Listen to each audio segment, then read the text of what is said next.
All right, let's jump right in because today we are tackling one of the biggest, most mind bending questions out there. What is time? I mean, we live in it, we feel it, but what if our basic understanding of it is just completely wrong? We're going to explore a model of the universe where time isn't some fundamental dimension we're all traveling through, but something else entirely. Think about it. It's such a simple question, right? But it's one that really trips up physicists. You can move left, right, up, down. You can go backwards and forwards in space. But with time? Nope. We are stuck in the present, always being pushed into the future. So why? Why can't we just hit rewind? And here it is. This is the big, bold idea we're going to unpack today.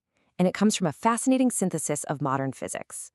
What if time, as we know it, is basically an illusion, an emergent property, you could say, just a side effect of something way more fundamental going on under the hood of reality? Now, to get our heads around this radical idea, we've got to start with a concept that many of you probably already know, but maybe we can look at it in a new light. Let's talk about entropy. So, simply put, entropy is just a measure of disorder. A system that's highly ordered, like a brand new deck of cards, has low entropy.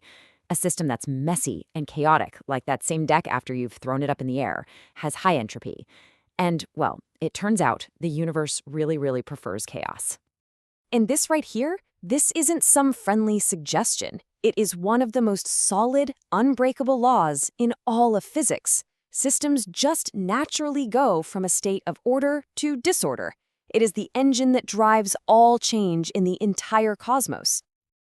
Just think about an egg. When it's whole, all its molecules are arranged in a very specific, neat, ordered way. That's a low entropy state. But then you crack it, you whisk it, you scramble it.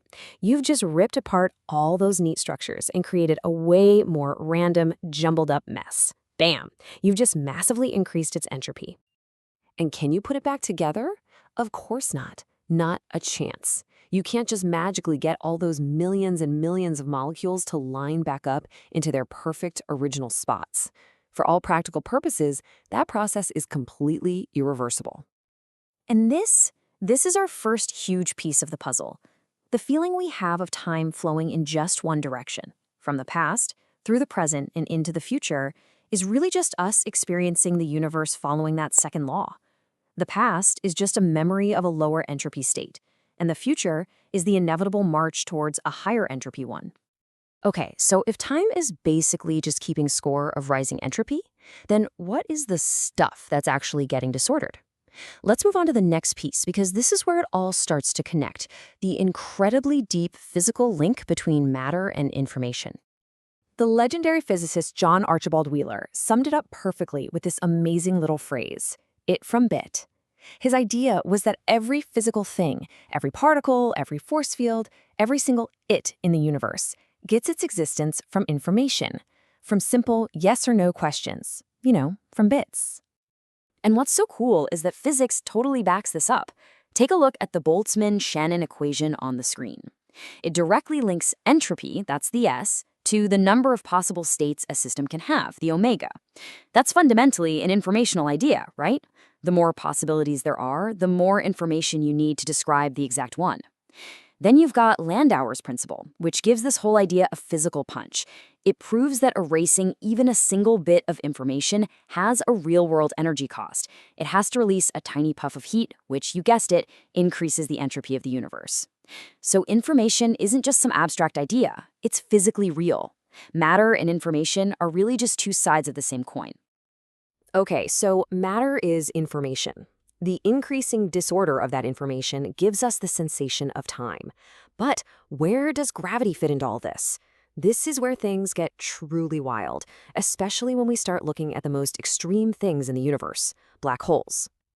So we know from Einstein's work that huge objects literally warp the fabric of space-time. Near a black hole, that warping is so intense, it causes something called gravitational time dilation. You might have heard of the Shapiro delay. It's this effect where light actually takes longer to travel through a curved patch of space. So if you were watching a clock fall into a black hole from a safe distance, you'd see it tick slower and slower until it seemed to freeze right at the edge, at the event horizon. But is time actually slowing down for that clock? A common way to think about this is like the deep ocean. where the water gets so thick and dark that light just can't get through. But here's the thing, that analogy doesn't quite work. With a black hole, there's nothing there to block the information. It's not made of particles that absorb light. The blockage is purely geometric. The fabric of space-time itself is just bent so severely that every possible path, even for light, just leads inward. Information simply cannot get out. And that brings us to the core idea of this new model. The postulate is this: gravity doesn't actually slow down the real local tick-tock of entropy increasing. The universe's clock is still ticking away at the same speed everywhere. What gravity does is slow down the broadcast, the transmission of the information about that change. This is such a great way to think about it. If the universe is like a giant computer processing information, then gravity is basically network lag. It's like having a really high ping. The processing is still happening just as fast locally, but the signal that tells the rest of us about it gets delayed. So time dilation isn't really time slowing down. It's just the universe's informational bandwidth getting throttled. So there we have it. We've got entropy as the arrow of time, we have matter as information, and we have gravity as the information throttle. Now let's put all of these pieces together and look at the absolutely elegant picture that starts to form.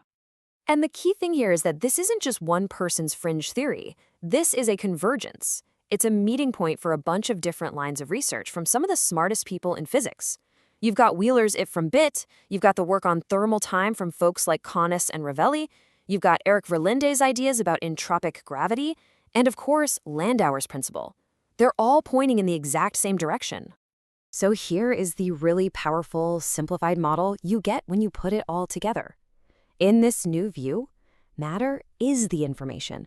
Entropy, the constant increase in disorder, is the fundamental clock that measures the diffusion of that information.